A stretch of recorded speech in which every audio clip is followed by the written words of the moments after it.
বিজ্ঞান বলছে একজন সুস্থ প্রাপ্তবয়স্ক পুরুষ একবার সহবাসে যে পরিমাণ বীর্যপাত করে তাতে প্রায় 40 কোটি শুক্রাণু থাকে।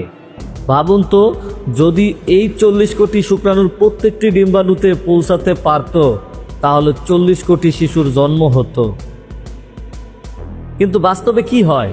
সেই লক্ষ লক্ষ শুক্রাণুর মধ্যে মাত্র 300 থেকে 500টি কোনোভাবে ডিম্বাণুর কাছাকাছি যেতে পারে।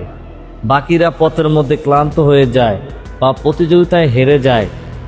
আর সেই শত শত শুক্রাণুর মধ্যেও কেবল একটি মাত্র শুক্রাণু ফাইনাল লাইন স্পর্শ করে ডিম্বাণুকে ফার্টিলাইজ করে। সেই বিজয়ী শুক্রাণুটি আপনি, আমি বা আমরা প্রত্যেকেই। ভেবেছেন কখনো আপনি যখন এই যুদ্ধ করেছিলেন তখন আপনার চোখ, হাত, পা, মস্তিষ্ক কিছুই ছিল না, তবু আপনি জিতেছিলেন। তখন কোনো ডিগ্রি, কোনো সার্টিফিকেট ছিল না, তবু আপনি জিতেছিলেন। কোনো শিক্ষক বা গাইড আপনাকে পথ দেখায়নি, তবু আপনি গন্তব্যে পৌঁছেছিলেন। আপনি একা ছিলেন কিন্তু ফোকাস ঠিকই ছিল, তাই আপনি সফল হয়েছিলেন। তারপরও গর্বে অনেক শিশু নষ্ট হয়ে যায়, কিন্তু আপনি বেঁচে ছিলেন। অনেক শিশু জন্মের সময় মারা যায়, আপনি টিকে ছিলেন। অনেকেই প্রথম 5 বছরে দুনিয়া থেকে বিদায় নেয়, আপনি বেঁচে গিয়েছিলেন। অপুষ্টিতে অসংখ্য শিশু হারিয়ে যায়, কিন্তু আপনি রক্ষা পেয়েছিলেন।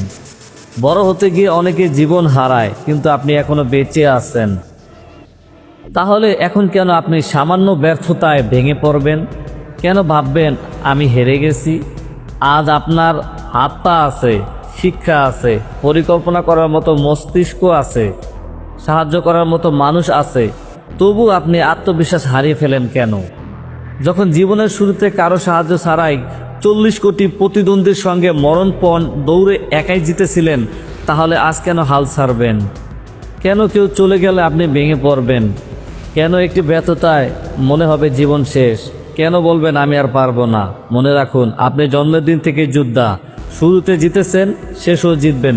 শুধু নিজের মনকে জাগিয়ে তুলুন, নিজের প্রতিভা খুঁজুন, স্বপ্নকে গুরুত্ব দিন, আর স্রষ্টার উপর আস্থা রাখুন। আপনি যেদিন জন্ম নিয়েছিলেন সেদিনই প্রমাণ করেছিলেন আপনি হারার জন্য জন্মাননি। আজও সেই শক্তিটাই আপনাকে জিতিয়ে দেবে।